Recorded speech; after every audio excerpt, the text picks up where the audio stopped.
Bonjour à tous. Nous avions, lors du tuto précédent,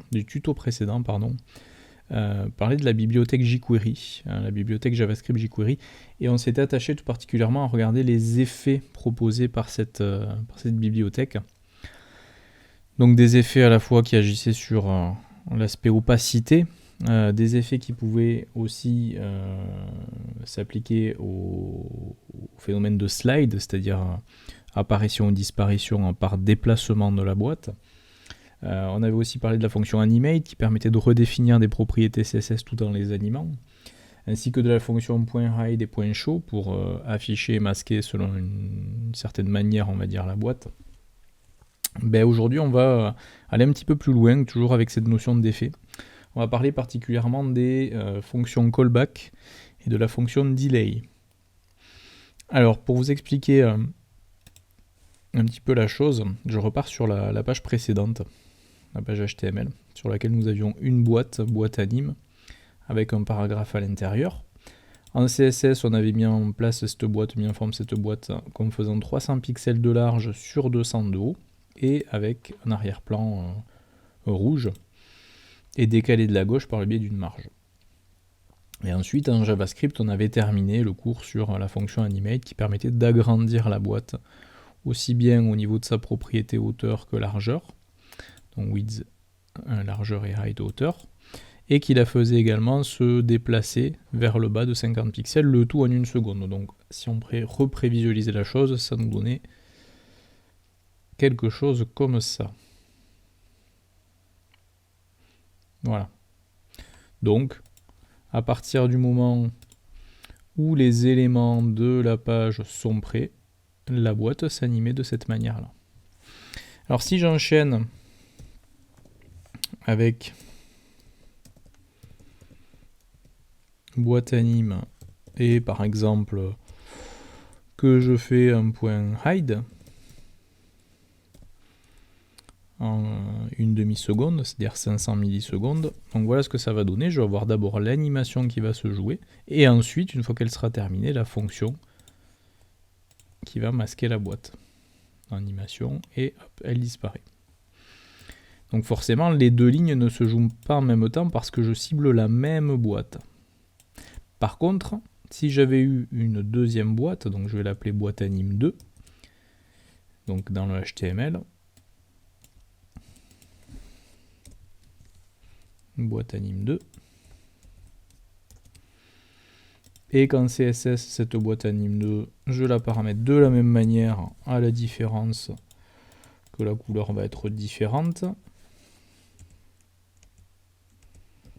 On va le mettre en bleu. Donc en gros, qu'est-ce qui va se passer?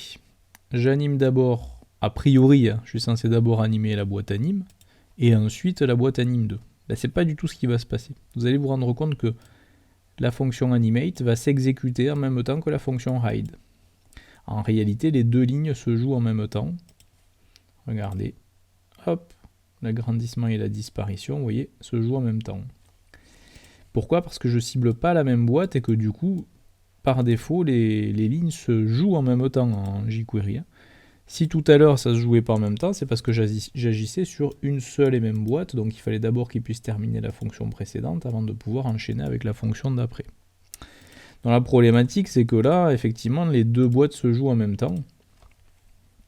Alors que peut-être j'aimerais que la boîte 2, la disparition de la boîte 2, se joue après l'agrandissement de la première boîte. Donc auquel cas, vous avez deux manières de gérer la chose. La première, c'est de gérer ce qu'on appelle la fonction callback.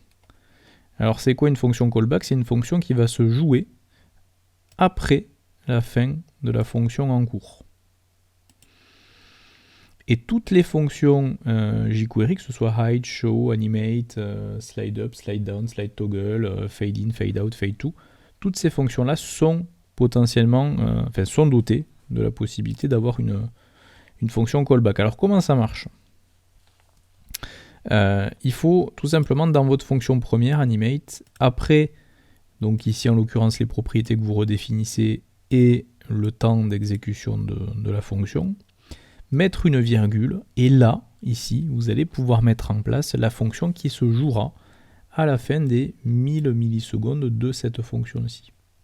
Alors comment on le met en place? Une virgule donc, et vous allez réutiliser un petit peu comme on a fait pour la fonction ready ici, le terme function, ouvrez fermez la parenthèse, ouvrez fermez l'accolade. Ça c'est la fonction callback. Et entre les accolades, vous pouvez aller à la ligne si vous voulez, vous allez saisir le code qui va s'exécuter à la fin de la fonction animate, après la fonction animate. Et là tout simplement je vais masquer donc la boîte anim2 à ce moment-là. Donc c'est-à-dire que cette fonction-là, la fonction callback, ne se jouera qu'après les 1000 millisecondes de la fonction animate. Donc voilà ce que ça va donner.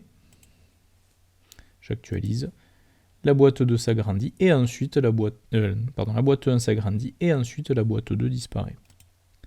Et vous pouvez très bien les cumuler à l'infini, c'est-à-dire dire la fonction animate se joue en 1 seconde, puis fonction callback, le hide de la boîte anim2 s'effectue, puis donc vous pouvez très bien enchaîner avec une virgule après le temps de la fonction hide et relancer avec une fonction callback, function, ouvrez fermez la parenthèse, ouvrez fermez l'accolade, et là ce que vous faites à la fin de la fonction hide.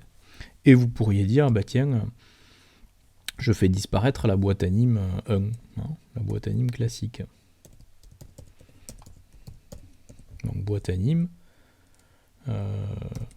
point hide aussi, en 500 millisecondes aussi. Donc du coup la boîte anim va s'agrandir, puis la boîte anim 2 va disparaître, puis la boîte anim classique 1 va disparaître. Hop, hop, hop, chacun à son tour, parce que les fonctions sont imbriquées par le biais de la fonction callback. Et on peut les imbriquer à l'infini, hein. Voilà, pour jouer un scénario. Voilà. Donc ça, c'est la première des choses, la fonction callback. Et on a ensuite une deuxième possibilité qui va être d'utiliser la fonction delay. Alors, comment marche cette fonction delay? Je vais retirer là ce qu'on a fait jusqu'à présent, donc je ne vais laisser que la fonction animate, hein, qui va s'exécuter en 1 seconde, qui redimensionne donc la boîte anim. La fonction delay, elle permet de créer ce qu'on appelle un compteur de temps, qui va créer une espèce de pause avant de réenchaîner avec autre chose. Donc là, je pourrais faire ce que j'ai fait tout à l'heure, en créant même un temps de pause plus important. C'est-à-dire que là, la fonction callback, elle s'exécute directement après la fin de la première animation, hein. Avec le delay, je vais pouvoir très bien définir une durée de pause. Donc là, l'animation en 1 seconde. Si après la parenthèse fermante de la fonction animate, je réenchaîne avec un point, je peux faire appel à la fonction delay, D-E-L-A-Y, avec entre parenthèses le temps de pause que vous souhaitez respecter avant de passer à autre chose. Donc par exemple, je veux dire, je fais une pause d'1 seconde. Donc point delay de entre parenthèses 1000 millisecondes. Et ensuite, vous pouvez enchaîner avec autre chose. Donc là, en l'occurrence, je pourrais dire point et j'enchaîne avec la disparition de la boîte anim. Donc point hide, entre parenthèses, allez, on va dire en 1 demi-seconde. Oups là.